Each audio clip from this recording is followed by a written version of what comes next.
इसके बारे में बताया गया ये अक्षय कुमार का सेट है जो कि कई बार यूज़ किया जाता है। अक्षय कुमार की फिल्मों में ये दिखाया जाता है कई बार, देख सकते हैं आप। तो ये है आपके गोरेगांव के अंदर, इस तरीके से आप देख सकते हैं। और इस मैदान में भी सेट लगाया जाता है बहुत सारी टाइम। ऊपर आप छोटी सी पहाड़ी देख रहे होंगे, ये गोरेगांव का इलाका है। और ये वो मंदिर है, जब भी कोई मंदिर का सीन दिखाना होता है फिल्म में तो फिर इस मंदिर का सीन दिखाते हैं। और एकता कपूर जिस मंदिर में अक्सर जाती हुई दिखती है तो वो ये वाला मंदिर है, आप देख सकते हैं। आपको दिखाता हूँ ऊपर जा कर के। और हमारे साथ गाइड है हिमांशी है, ये बहुत अच्छी गाइड हैं। बहुत ही अच्छी तरीके से इनको जो है एक्सप्रेस करने आता है चीज़ों को, बहुत ही अच्छी तरीके से बता रही हैं। और इनको एक्सपीरियंस भी है इन जगहों का घूमने का। ये है वो मंदिर। तो ये बता रही हैं हिमांशी की ये पहला मंदिर है जहां आप जूते चप्पल लेकर के जा सकते हैं।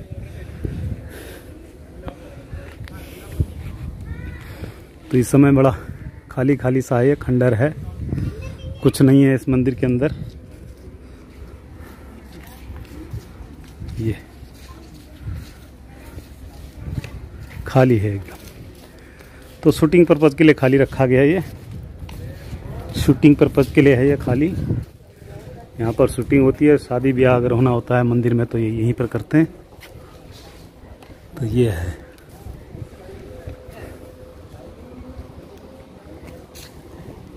तो इसका राउंड व्यू आपको दिखाया, ये है।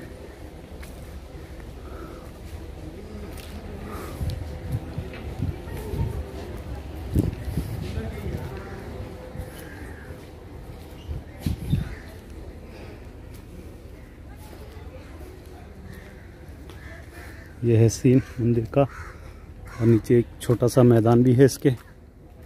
शूटिंग्स होती हैं बस चारों तरफ। यहाँ यहीं पर दिल्ली दिखाया जाता है, यहीं हरियाणा दिखाया जाता है, यहीं गुजरात दिखाया जाता है, यहीं मुंबई दिखाया जाता है, यहीं अब विदेशों की बात करें तो वो भी यहीं दिखाया जाता है। स्विट्ज़रलैंड की बात हो या फिर कहीं भी, क्योंकि चारों ओर प्राकृतिक सुंदरता आपको देखने को मिलेगी। इधर मौसम भी बड़ा अच्छा है, हवाएं बड़ी अच्छी चल रही हैं। तो ये है गोरेगांव फिल्म सिटी का एक छोटा सा एरिया।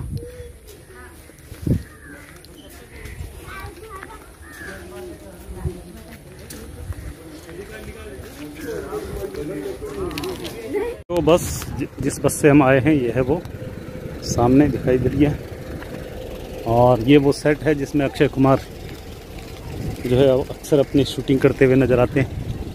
एड्स की बात करें या फिर कुछ और। तो ये मैदान है, यहाँ पर भी कई सेट बनाए जाते हैं। आजकल ये खाली है, सारा ऑन रेंटल चलता है, ये सब ऑन रेंटल। ऊपर भी आप देखेंगे एक सेट ऊपर भी बना हुआ है, वो सामने की तरफ आप देखें तो ये है गोरेगांव फिल्म सिटी का दृश्य। ये देखो ऊपर भी सेट बना हुआ है।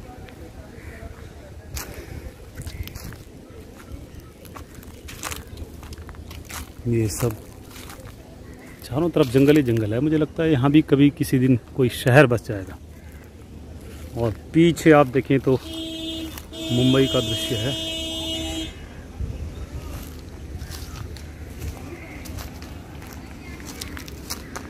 वहाँ आप बड़ी बड़ी बिल्डिंग्स देख सकते हैं, ऊंची ऊंची देखेंगे आप। 2 टूर होगा, 3 शोज होंगे। फर्स्ट शो आपको सेकंड लेफ्ट में ज्वाइन करना है, विच इज क्रोमा शो, जो टेक्निकल शो लाइक मूवीज कैसे बनती है, म्यूजिक कैसे बनता है बताया जाएगा। थोड़े से फन एक्टिविटीज होंगी आपके साथ। अगर आप में से किसी को सिंगिंग का शौक है तो पेड रिकॉर्डिंग स्टूडियोज अंदर है, वहाँ पे आप सिंगिंग ट्राई कर सकते हो in any language. Okay, second show यहाँ होगा बॉलीवुड शो, जो एंटरटेनमेंट के लिए लाइक डांस, सिंगिंग, कॉमेडी, वो सब परफॉर्मेंसेस होंगी यहाँ पे।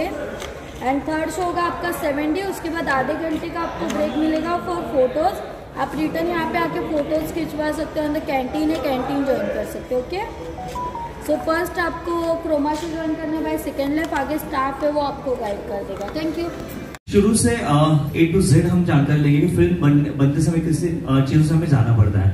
तो शुरू करते हैं एडिटिंग रूम से। आपके राइट साइड में देखो तो एडिटिंग रूम है। यहाँ पे फिल्मों की नहीं पर टीवी सीरियल की एडिटिंग वगैरह होती है। जो आप प्रोमो वीडियोस वगैरह देखते हो तो इस तरह के स्टूडियो से एडिट किए जाते हैं। नेक्स्ट देखोगे तो और एक स्टूडियो है जहाँ पे ये recording studio, song recording studio. सबसे लास्ट में आपको एक रिकॉर्डिंग स्टूडियो दिख रहा है। वहां पे सिंगर अंदर जाता है, गाना गाता है और उसके आगे देखो तो कंट्रोल रूम है। यहाँ से वो पूरा एडिट किया जाता है, कंट्रोल किया जाता है, मिक्स किया जाता है, मास्टरिंग किया जाता है। और उसके बाद में बारी आती है इस पर्टिकुलर फ्लोर के बारे में, ग्रीन फ्लोर के बारे में। आप में से कोई है जो टेक्निकली इस फ्लोर को जानता है? कोई बता सकता है यहाँ पे क्या होता है या क्या हो सकता है? एनीवन? ग्रीन स्क्रीन और कुछ VFX और कुछ बता सकते हो? किसी ने इससे पहले देखा है ऐसा फ्लोर? ओके, मैं बहुत सिंपल लैंग्वेज में आपको बताऊंगा एग्जैक्टली यहाँ पे होता क्या, ज्यादा टेक्निकली बात नहीं करूंगा। जिन सीन को हम एक्चुअल में शूट नहीं कर सकते, जैसे किसी ने बिल्डिंग से छलांग लगा दी, कोई आग से बाहर आ रहा है, कोई डबल रोल होता है, कोई एक्सीडेंट सीन होता है, कोई एनिमल अटैक है, ये जो सारे सीन हैं जिन सीन को हम एक्चुअल में शूट नहीं कर सकते, उन्हीं सीन को इसी तरह के ग्रीन फ्लोर पे शूट किया जाता है। और ये ग्रीन बैकग्राउंड हटा के उसके पीछे हम कुछ भी बैकग्राउंड ऐड कर सकते हैं। इसी टेक्निक को क्रोमा टेक्निक कहते हैं। उसके बाद में क्रोमा जो है बेसिकली दो कलर पे होता है, एक तो ब्लू और दूसरा है ग्रीन। ये दो ही कलर क्यों? क्योंकि हमारे बॉडी में ये दो कलर छोड़ के सारे कलर मौजूद होते हैं, हमारे स्किन टोन से मैच करते हैं, हमारी आंखों को दिखते नहीं पर हमारे बॉडी में है, इसलिए हम ये दो ही कलर यूज करते हैं। कंप्यूटर की मदद से हमने अगर ग्रीन रिमूव किया तो हमारी बॉडी वैसे की वैसे यहाँ पे होगी और इसके पीछे हम कुछ भी विजुअल्स ऐड कर सकते हैं।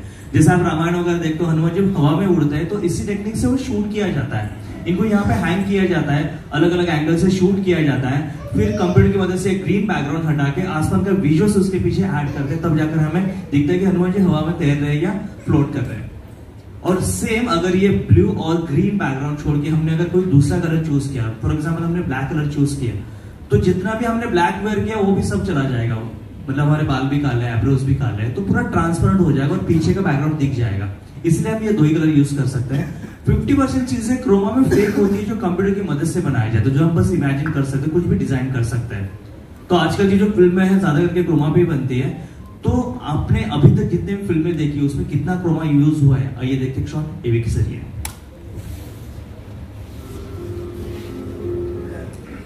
सुल्तान टू में आपको दोनों साइड सलमान खान दिख रहे हैं। तो एक क्रोमा पे शूट किया गया, एक रियल है। पीछे जो ऑडियंस है उसे भी अलग से ऐड कर शूट करके ऐड कर दिए। ये भी लोग कहीं खाई में नहीं गिरे, तो इस तरह के फ्लोर पे गिरे थे। इजीली फायर का सीन ऐड कर दिया, मतलब बार बार सेक पे आग लगाने की जरूरत नहीं है।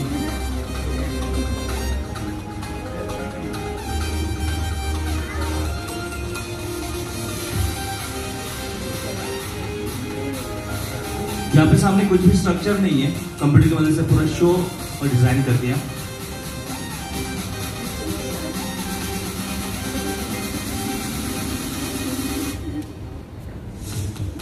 बार बार आउट ऑफ इंडिया जाने की जरूरत नहीं शूट के लिए, इस तरह से पॉइंट लुक आराम से शूट कर सकते हैं। दंगल मूवी यहाँ पे स्टेडियम ऐड कर दिया। यहाँ पे हमने ब्लू कलर का क्रोमा यूज किया है। अगर ग्रीन यूज करते तो ये ग्रीनरी हमें दिखती नहीं। ये जो लाल चंदन दिख रहा है एक्चुअल में थर्माकोल है।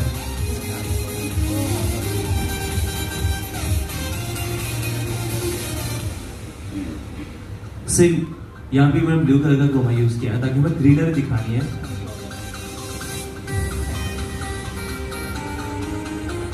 क्रिश मूवी की सारी शूटिंग एक बंद स्टूडियो के अंदर हुई है। इसमें जितने भी एक्शन सीन देख रहे हो ये सारे स्टूडियो के अंदर फिल्माए गए हैं। बाद में आउटडोर शूट के साथ इसे मर्ज किया गया, एडिट किया गया। ये कोई ऊंचाई में खड़े नहीं तो स्टूडियो में खड़े।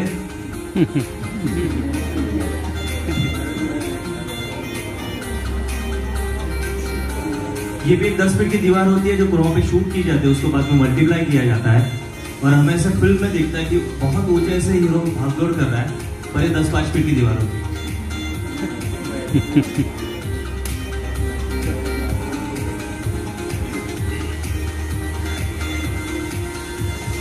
ये भी फिल्म स्टूडियो के अंदर का सीन है। फिल्मों में एयरपोर्ट को जिस तरह से बनाए जाते हैं, आगे जाकर ये जो सारे ग्रीन सीढ़ियों पे चढ़ जाएंगे और हमें ऐसे फिल्म में दिखता है ये प्लेन में चले गए, पर स्टूडियो के अंदर ही है।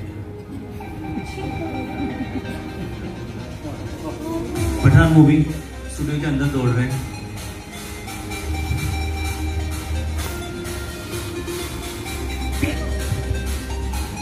ये भी जानवर कंप्यूटर की मदद से बनाया गया, आप इसे सीजीआई भी कह सकते हो, कंप्यूटर जनरेटेड इमेज। और पीछे जो आपको ग्रीन स्क्रीन देख रहे हैं, यहाँ पे जो स्ट्रक्चर ऐड हो रहा है, ये भी पूरा फेक है, जो कि कंप्यूटर की मदद से बनाया गया है, जो रियल नहीं है। यहाँ पे आपको दिख जाएगा कटप्पा ने किस जानवर को मारा था या लोहे को मारा था।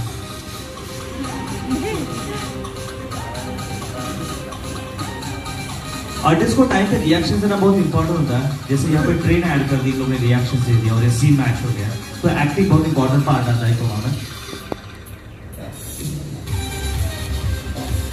गोलमाल।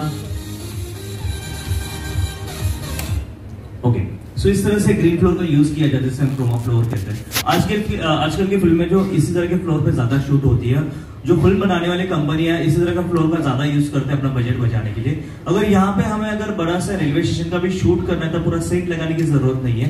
20% चीजें रियल रहेगी, जैसे टिकट काउंटर, बैठने वाला बेंच है, जहाँ पे आर्टिस्ट एक्टिंग करने वाले, वो सारी चीजें रियल रहेगी और उसके पीछे हम VFX की मदद से वो विजुअल्स ऐड कर सकते हैं, और इसी तरह से ये ग्रीन फ्लोर वर्क होता है। इसके बाद में बारी आती है डबिंग की।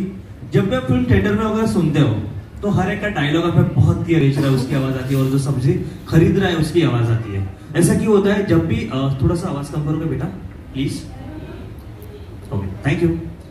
और जब भी ऐसे कोई शूट्स होते हैं, बाहर आउटडोर शूट होते हैं, तो बहुत सारे डिस्टर्बेंस आवाजें होते हैं, मतलब गाड़ियों की आवाजें, मतलब सारे साइलेंट नहीं कर सकते हम।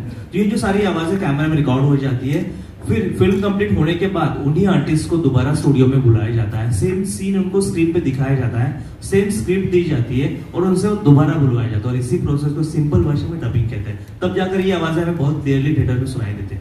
आपको क्या लगता है जो डबिंग का पार्ट है, इजी या डिफिकल्ट है? डिफिकल्ट है। डिफिकल्ट है, क्यों डिफिकल्ट है? लिप्स मैच करना। और कुछ बता सकते हो? सॉरी, इमोशंस, एग्जैक्टली, ये करेक्ट वर्ड है। लिपसिंग आराम से मैच कर लेंगे, मतलब आज हम रील्स वगैरह बनाते तो आराम से लिपसिंग मैच कर पाते हैं, पर जो इमोशंस होते हैं, अगर किसी आर्टिस्ट ने बाहर रो के डायलॉग बोला है तो सेम टोन में उन्हें स्टूडियो में रोना होगा। किसी ने अगर हंस के बोला है तो सेम टोन में उनको हंसना होगा, इमोशन को मैच करना होगा, जो कि बहुत डिफिकल्ट है। आप लोगों ने सूर्यवंशम मूवी देखी होगी, जो अमिताभ सर की आती है सेट मैक्स में। उसमें जो दोनों आर्टिस्ट थे, जो अमिताभ सर की वाइफ दिखाई थी, उनको हिंदी नहीं आती थी, पर हमने जो फिल्म देखी है वो हिंदी में देखी थी। आप बता सकते हो किसने डब किया है? कितने लोगों ने देखी है ये फिल्म? ओके, 20% लोगों ने देखी है। ये जो आवाज है वो रेखा जी की आवाज है। रेखा जी पता है? हाँ, रेखा जी की आवाज है। एक ही फिल्म में दोनों आर्टिस्ट को अलग अलग टोन में डब किया था। जिनको नहीं पता था, घर जाकर एक बार फिर से वो फिल्म देखना, कितने अच्छे तरह से उन्होंने डबिंग किया है। सिमिलरली फिल्म में और एक इंपॉर्टेंट पार्ट आता है, ये भी एक साउंड का पार्ट है, और इसके बिना फिल्म कंप्लीट हो नहीं सकती, जिसे हम फॉली साउंड कहते हैं। एक फिल्म में कितने सारे सपोर्टिंग आवाजें होती है, जैसे किसी ने दरवाजा खोल दिया तो हमें दरवाजा खुलने की आवाज आती है, घोड़ा दौड़ रहा है तो टापू की आवाज आती है, किसी ने अगर तीली भी जलाई तो उसकी भी एक आवाज आती है। तो ये जो सारी छोटी मोटी आवाजें हम अलग से रिकॉर्ड करके वो सीन में यूज करते हैं, जिन आवाजों को हम एक्चुअल में रिकॉर्ड नहीं कर सकते। कोई फाइट सीन्स होता है तो हड्डियां टूटने की आवाज आती है। तो यहाँ पे मैं आपको फॉली साउंड दिखाने वाला हूँ, किस तरह से ये फेक साउंड रिकॉर्ड किए जाते हैं। जैसे डबिंग के स्टूडियो होते हैं, रिकॉर्डिंग के स्टूडियो होते हैं, वैसे फॉली साउंड रिकॉर्ड करने के अलग से स्टूडियो होते हैं, और स्टूडियो में कुछ इस तरह के स्पेशल माइक यूज किए जाते हैं, जो इतने सेंसिटिव होते हैं कि सुई गिरने पर भी आवाज कैप्चर कर लेते हैं। तो सारे फॉली साउंड इसी तरह के माइक से रिकॉर्ड किए जाते हैं। तो यहाँ पे मैं आपको फिल्म का एग्जांपल दिखाऊंगा, जिसमें फर्स्ट है, आप लोगों ने मिशन मंगल मूवी देखा होगा, जो अक्षय सर की आई थी। इसमें ज्यादा करके हमने जो आवाज सुनी थी वो है रॉकेट की आवाज, और ये भी एक फॉली साउंड है, फेक साउंड है, मुझसे भी एक्चुअल में रिकॉर्ड नहीं कर सकते, पर ये आवाज किस तरह से बनी होगी आइए देखते हैं वीडियो के साथ।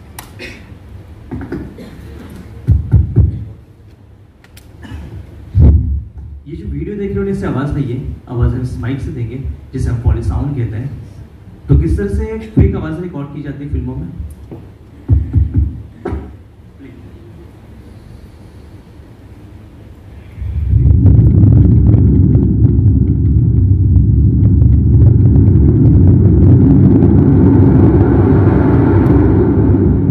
जो कि रियल लाइफ में पॉसिबल है क्या?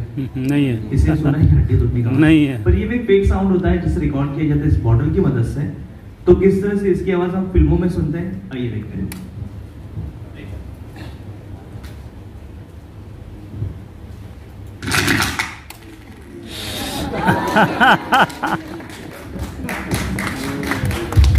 हमारा सारा ना फाइट के ऊपर होता है, हीरो के ऊपर होता है, पर बैकग्राउंड में हड्डी टूटने होती है, इससे आती है। और यही आवाज़ सुन के हम एंजॉय करते हैं, जिसे हम फॉली साउंड कहते हैं। ऐसे एक फिल्म में कम से कम 10-15 हज़ार फेक साउंड होते हैं जो फिल्म को रियलिस्टिक बना देते, तो हम सारे यहाँ पे दिखा नहीं पाएंगे। एक लास्ट साउंड इफेक्ट दिखाऊंगा।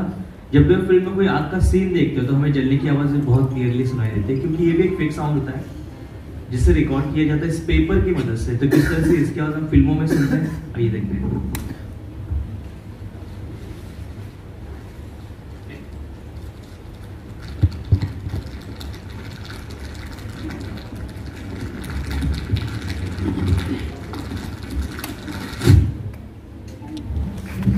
तो इस तरह से फेक आवाज रिकॉर्ड की जाती है, जिसे हम फॉली साउंड कहते हैं।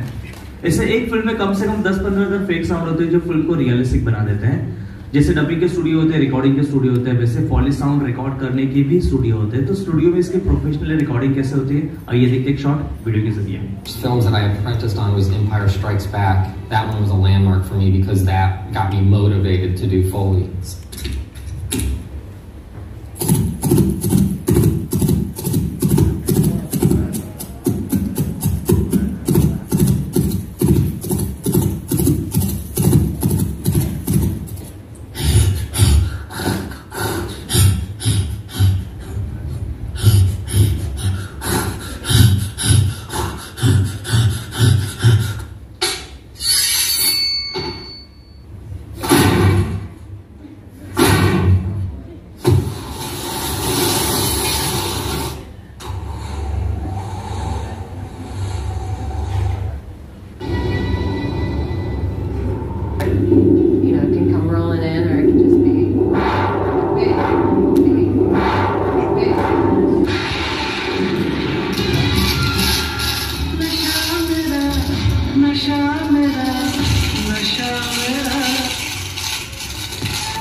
हाँ जोरदार लगा, लेकिन उतना जोरदार लग नहीं सकता, लेकिन हमको साउंड में देना।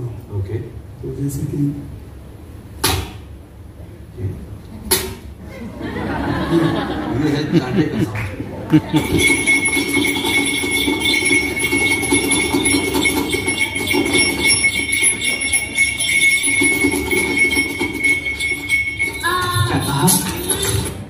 ओके, सो इस तरह से फॉली साउंड रिकॉर्ड किए जाते हैं। 70% हम आंखों से फिल्में देखते हो, 30% ये फॉली साउंड होते हैं जो फिल्में हमें एंजॉय करवाते हैं। अगर ये साउंड फिल्म में नहीं रहेंगे तो फिल्में पूरी हमें फ्लैट दिखाई देगी, सुनाई, इतना मजा नहीं आएगा। और कुछ इस तरह से मैंने कुछ एग्जांपल दिखा है। वैसे फर्स्ट वीडियो में हमने देखा था इस ग्रीन फ्लोर पे हम बैकग्राउंड भी चेंज कर सकते हैं, तो ये भी एक छोटा सा डेमो आप देखना चाहोगे क्या? यस, यही हम शूट करेंगे, यही आपको एडिट करके दिखाएंगे। आप में से मुझे 4 लोग चाहिए जिससे वो टर्म्स एंड कंडीशंस है। फर्स्ट है जिन्होंने ग्रीन नहीं पहना है, सेकंड है यहाँ पे आके 30 सेकंड के लिए एक्टिंग करनी है, बस खड़ा नहीं होना है। ऐसे मुझे 2 मेल और 2 फीमेल चाहिए। आप जगह पे हाथ उठाए, मैं आपको यहाँ पे बुला लूंगा, जो भी इंटरेस्ट। And action. आप ये झूठ बोल रहे हैं, उनको बात करते रहते हैं, आप ही कर रहे हैं, नहीं आपने किया है, आपने लगा रहे हैं, आपको बात करते हैं, आप कैसे झूठ बोल रहे हैं? नहीं आपने किया है, जो भी किया है, कितना झूठ बोलेंगे? जोरदार ताली दीजिए।